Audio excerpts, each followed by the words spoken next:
વડોદરા શહેરમાં વધુ એક વખત રફતારનો આતંક સામે આવ્યો। વડોદરા શહેરના લકડીપુર નજીક ભયંકર અકસ્માતની ઘટના બનતા વિસ્તારમાં ચકચાર મચી ગઈ હતી। સ્પીડમાં આવી રહેલા બાઇક ચાલકે રોડ ક્રોસ કરી રહેલી બે યુવતીઓને જોરદાર ટક્કર મારી હતી। અકસ્માતમાં એક યુવતીને ગંભીર ઈજા પહોંચી હોવાનું જાણવા મળ્યું છે, જ્યારે બીજી યુવતીને સામાન્ય ઈજા થઈ હોવાનું પ્રાથમિક માહિતી મુજબ સામે આવ્યું છે। ઈજાગ્રસ્ત યુવતીને તરત જ સારવાર માટે sir Sayajirao general hospital SSG hospital ખાતે ખસેડવામાં આવી હતી, જ્યાં તેની સારવાર ચાલી રહી છે। અકસ્માતની ઘટના બનતા જ સ્થળ પર લોકોના ટોળા ઉમટી પડ્યા હતા।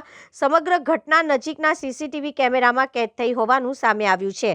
પોલીસે ઘટના અંગે વધુ તપાસ હાથ ધરી છે અને બાઇક ચાલક સામે કાયદેસરની કાર્યવાહી કરવાની તજવીજ શરૂ કરી છે।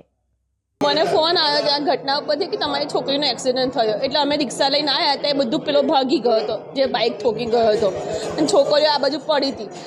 છોકરી પડી, એ ઉપર ઓટો ચલાવીને જતો રહ્યો એક જણ, પગ ઉપર જ। શું પરિસ્થિતિ છે અત્યારે તમારી દીકરીની? અત્યારે ડૉક્ટર કશું કહેતા નહીં, ફ્રેક્ચર છે એવું કહે છે ખાલી, બસ। દીકરી હોશમાં છે? બધું બરાબર છે? હોશમાં છે, એટલે દુખાવો બહુ જ પેન થાય છે, બૂમા બૂમ કરે છે। પણ એ બાઇક વાળાને પકડજો પ્લીઝ યાર, આવું છોકરી ઉડાડી જવાય, સાઈડ ઉપર બિચારી છોકરી ઊભી હતી। શું આ જે બાઇક ચાલક જેણે અકસ્માત સર્જ્યો એના પર શું કાર્યવાહી થવી જોઈએ? હું તો કહું પકડીને 6 મહિના શું વર્ષ 2 મહિના ગાલી દેવો છો કે આવી રીતે તું સ્પીડમાં ગાડી ચલાવતા ભાન છે? આટલી બધી પબ્લિકમાં 100ની સ્પીડે ગાડી ચલાવતો હશે ઓછામાં ઓછી, બધા આજુબાજુએ મને કીધું છે। બિલકુલ આવી રીતે રફતારના લીધે કેટલાય લોકોએ, નિર્દોષ લોકોએ જીવ ગુમાવ્યા છે, તો આના વિરુદ્ધ પણ કડક કાર્યવાહી થવી જોઈએ। જરૂર એકદમ, અને CCTV કેમેરા બધે હોવા જ જોઈએ, અને ખબર પડવી જોઈએ તૈયારીમાં કે આ બાઇક વાળો કેવો ફટાફટ જતો રહ્યો છોકરીને ઉડાડીને। છોકરી આ બાજુ આમ પડી, આ બાજુ આમ પડી। દીકરી હતી?